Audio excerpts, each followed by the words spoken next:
हा ढोकळा बघता क्षणी समजू शकाल की हा किती सॉफ्ट आहे ते। मंडळी, सकाळच्या नाश्त्यासाठी 15 मिनिटात तयार होणारा पदार्थ असेल, घरी पाहुणे येणार असतील, छोटी मोठी पार्टी असेल किंवा नाश्ता सेंटर सारखा मऊ लुसलुशीत ढोकळा घरी बनवायचा असेल, तर आजच्या अगदी सोप्या पद्धतीने आणि घरच्या उपलब्ध साहित्यामध्ये गुजराती स्टाईल खमण ढोकळा आपण फक्त आणि फक्त 15 मिनिटात बनवून घेणार आहोत। अगदी पहिल्यांदा बनवत असाल तरीही हा ढोकळा अगदी परफेक्ट बनणार आहे अशी रेसिपी आहे। जाळीदार ढोकळ्यासोबत खाण्यासाठी आपण नाश्ता सेंटर सारखी कोथिंबीर पुदिनाची चटणी सुद्धा बनवून घेणार आहोत। सर्वात आधी आपण मिक्सरच्या जारमध्ये 2.5 वाटी बेसन घेऊयात।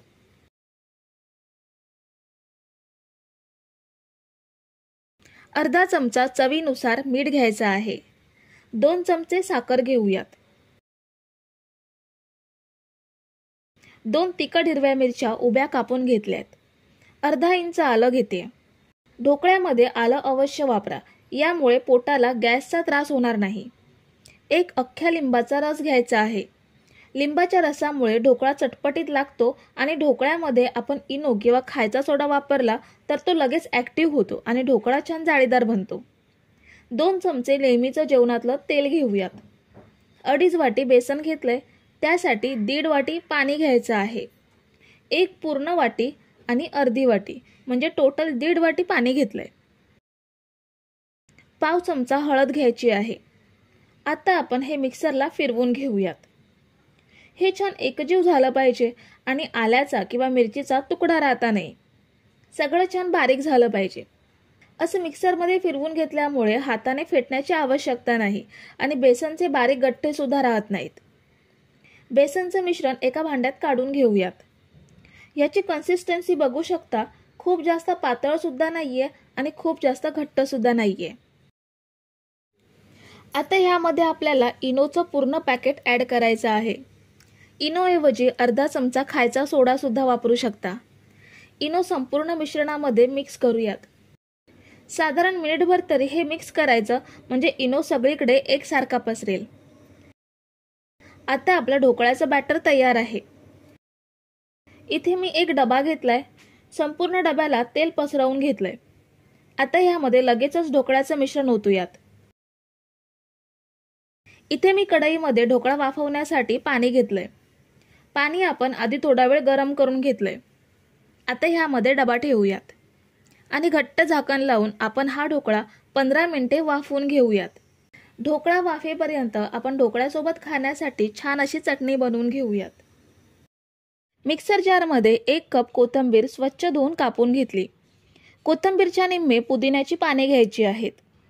त्याच सोबत घेऊयात 4 तिखट हिरव्या मिरच्या, 1 टीस्पून जिरं,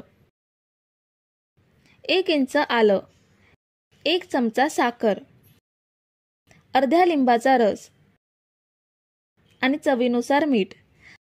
आता थोडंसं पाणी घेऊन चटणी छान वाटून घेऊयात। ही बघा, आपली मस्त हिरवीगार चटपटीत चटणी तयार आहे। तर ढोकळा वाफवायला ठेवल्यानंतर 15 मिनिटं झाली आहेत। झाकण काढून चेक करूयात। हा बघा, ढोकळा खूप छान टम्म फुललाय। सुरी टाकून बघूयात।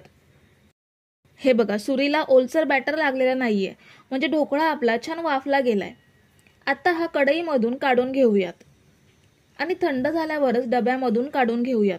गरम असताना ढोकळा डब्यामधून बाहेर काढण्याचा प्रयत्न केला तर तो तुटण्याची शक्यता असते, म्हणून आधी थंड करून घेऊयात। ढोकळा थंड होईपर्यंत आपल्याला फोडणी तयार करायची आहे। एका भांड्यात 4 चमचे तेल घेतलंय। तेल गरम झाल्यावरती 1 चमचा मोहरी घ्यायची आहे। कढीपत्त्याची पाने, 2 हिरव्या मिरच्या कापून घेतल्यात, पाव चमचा हिंग घेऊयात।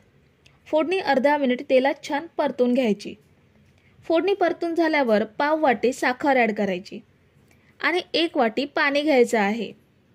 आता पाण्याला उकळी काढून घेऊयात। पाण्याला छान उकळी आली आहे आणि साखर सुद्धा विरघळली आहे। आता गॅस बंद करूयात। ढोकळा सुद्धा थोडा थंड झालाय। आपण हा डब्यामधून बाहेर काढून घेऊयात। अगदी सहज डब्यामधून बाहेर आलाय। खूप छान सॉफ्ट ढोकळा तयार झालाय। आता ह्याचे पीसेस करून घेऊयात।